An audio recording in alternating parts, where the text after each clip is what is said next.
नमस्कार, मी डॉक्टर मच्छिंद्र बांगर. महाराष्ट्रातील आणि देशातील हवामान परिस्थिती संदर्भात ताजा अंदाज देणारे.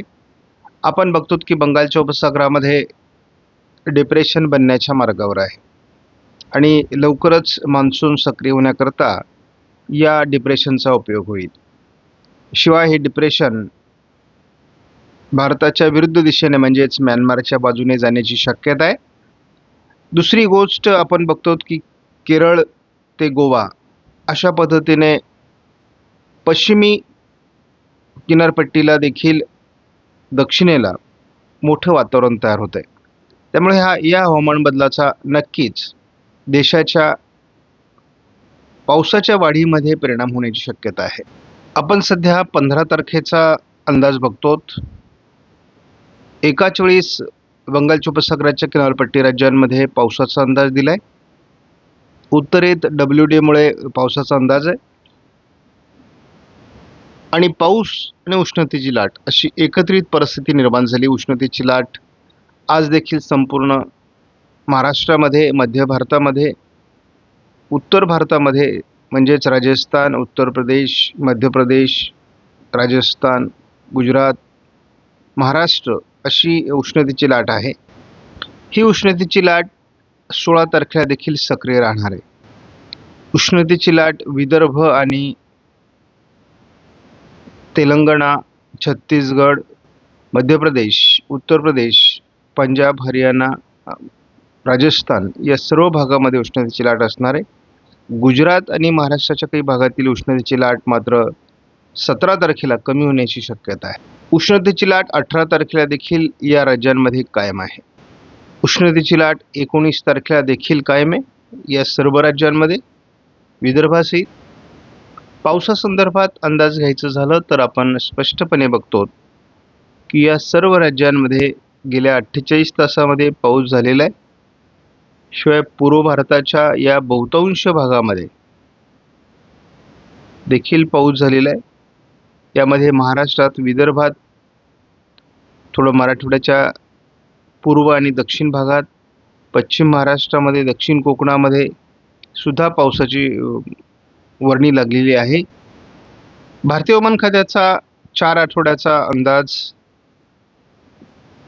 एक्सटेंडेड रेंज मॉडेल गाईडलाईन्स या मॉडेलचा अंदाज प्रसिद्ध झाला आहे आणि हा अंदाज एक प्रकारे अभ्यासकांना आणि एकूणच हवामानाच्या अंदाजासाठी मार्गदर्शक ठरतो. साधारण 14 तारखेपासून 21 तारखेपर्यंत या आठवड्यामध्ये फारसं पावसाळी वातावरण महाराष्ट्रामध्ये राहणार नाही. मात्र सिंधुदुर्ग, रत्नागिरीमध्ये थोडा त्याचा प्रभाव राहील असा अंदाज आहे आणि एकाच वेळेस अंदमानामध्ये एक कमी दाबाचं क्षेत्र प्रभावी राहील. तर केरळच्या बाजूने अरबी समुद्रातही एक सिस्टम बनण्याची शक्यता आहे. मात्र 21 तारखेपासून 28 तारखेपर्यंत महाराष्ट्रात पावसाचं प्रमाण वाढणं अपेक्षित आहे. हा पावसाचा प्रभाव तसा हलक्या स्वरूपात असेल. मात्र कोकणात या दरम्यान या आठवड्यात जोरदार पाऊस होण्याची शक्यता केरळ ते गुजरातपर्यंत आहे. त्याचबरोबर 28 तारखेपासून 4 जूनपर्यंत महाराष्ट्रात मान्सून पूर्व जोरदार पाऊस होणार आहे. यामध्ये विदर्भाचा दक्षिणी भाग असेल, मराठवाड्याचा दक्षिणी भाग असेल, मध्य महाराष्ट्र, पश्चिम महाराष्ट्र असेल, कोकणात अधिक प्रभाव याचा राहण्याची शक्यता आहे. त्यामुळे एकूणच पावसाचं प्रमाण तिसऱ्या आठवड्यात वाढताना दिसते आणि चौथ्या आठवड्यामध्ये 4 ते 11 जूनच्या दरम्यानच्या कालावधीमध्ये भारतामध्ये बऱ्याच भागात पावसाचं प्रमाण वाढतंय. म्हणजे मान्सून जलद गतीने भारतात सरकू शकतो जूनमध्ये, असाही थोडा अंदाजामध्ये येतोय आणि महाराष्ट्रामध्ये चांगल्या प्रकारचा पाऊस 4 जून ते 11 जूनच्या दरम्यान दाखवण्यात आला आहे. GFS मॉडेलनुसार आपण एकाच मॉडेलचा अंदाज यापुढे बघणार आहोत. बंगालच्या उपसागरात बनत असलेली वादळी सिस्टम किंवा वादळी हवामान प्रणाली ही मान्सून लवकरात लवकर अंदमानात घेऊन येण्यास कारणीभूत ठरणार आहे. सध्या केरळमध्ये जोरदार पाऊस आणि अंदमानातही जोरदार पाऊस चालू आहे. ही सिस्टम GFS मॉडेलनुसार म्यानमारच्या दिशेने सरकून जाण्याची शक्यता आहे. त्यामुळे एकूणच मान्सून लवकरच रेग्युलराइज होईल असा अंदाज आहे. उष्णतेची लाट मध्य भारतावर कायम असून पश्चिम भारतामध्ये देखील म्हणजे गुजरात राजस्थानमध्ये देखील त्याचा प्रभाव आहे. महाराष्ट्राचा बहुतांश भाग मध्य प्रदेश, उत्तर प्रदेश, पंजाब, हरियाणा, दिल्लीपर्यंत आणि छत्तीसगड, तेलंगणापर्यंत याचा प्रभाव आहे. आपण जर बघितलं तर हे प्रमाण आणखी वाढण्याची देखील शक्यता विदर्भ मराठवाड्यामध्ये आहे. संपूर्ण देशात विदर्भ, मराठवाडा, तेलंगणा या भागात याचा प्रभाव अधिक आहे. पावसाचं प्रमाण वाढत नसल्यामुळे संपूर्ण देशात उष्णतेची लाट आणखी प्रभावी होईल. परंतु केरळपासून तर अगदी सुरतपर्यंत पश्चिम किनारपट्टीला उष्णतामान कमी होण्याचे संकेत आले आहेत आणि याचाच अर्थ 20 तारखेनंतर कोकणाकडून उष्णतेच्या लाटेचा प्रभाव कमी होण्यास सुरुवात होईल असा अंदाज आहे. या मॉडेलमध्ये केवळ आयकॉन आणि ECMWF मॉडेलचाच अंदाज आपण बघणार आहोत, कारण आपण एका मॉडेलमध्ये JFAचा अंदाज बघितलेला आहे. आपण या ठिकाणी बघतो की थोडं रत्नागिरी, सिंधुदुर्गमध्ये पावसाळी प्रभाव आज असण्याची शक्यता आहे ECMWF मॉडेलनुसार. उद्या या मॉडेलने कोकण किनारपट्टी घाटमाथ्यावर पावसाचं प्रमाण आणि ढगाळ वातावरण वाढण्याची शक्यता व्यक्त केली आहे. 17 तारखेलाही घाटमाथ्यावर अधिक ढगाळ वातावरण आणि पावसाची शक्यता वाढते. 18 तारखेला देखील ही शक्यता अजून घट्ट होते. एकूणच कोकण किनारपट्टीला आता पावसाचं प्रमाण वाढण्याची संकेत आले आहेत.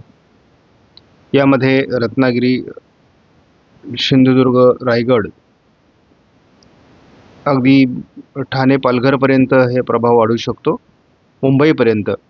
आणि एकूणच पुणे पश्चिम, सातारा पश्चिम, कोल्हापूर पश्चिम भागातही पावसाचं प्रमाण वाढणं अपेक्षित आहे.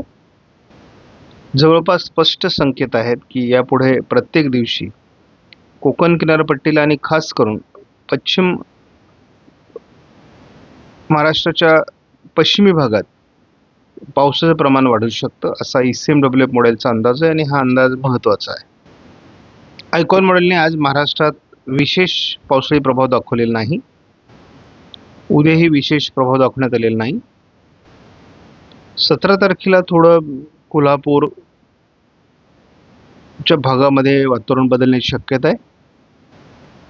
18 तारखेला हे सिंधुदुर्ग, कोल्हापूरमध्ये पावसाळी वातावरणाची शक्यता व्यक्त करण्यात आलेली आहे. 19 तारखेपासून अरबी समुद्रात संभाव्य असलेल्या एका वादळी प्रणालीमुळे गोव्यासहित रत्नागिरी, सिंधुदुर्ग आणि कोल्हापूर, सातारा भागात पावसाचं प्रमाण वाढण्याची संकेत आहेत. 20 तारखेला या प्रभावी प्रणालीचा महाराष्ट्राकडे परिणाम होण्याची शक्यता गृहीत धरण्यात आलेली आहे आणि त्यामुळे रायगड, रत्नागिरी, सिंधुदुर्ग सहित पुणे जिल्ह्यामध्ये, सातारा जिल्ह्यामध्ये पश्चिमेला पावसाचं प्रमाण मोठ्या प्रमाणात वाढू शकतं असा एक संकेत देण्यात आलेला आहे. उपसागरातील प्रणालीचा धावता आढावा आपण जर घेतला तर याचा प्रभाव हा फार काळ टिकणार नाही.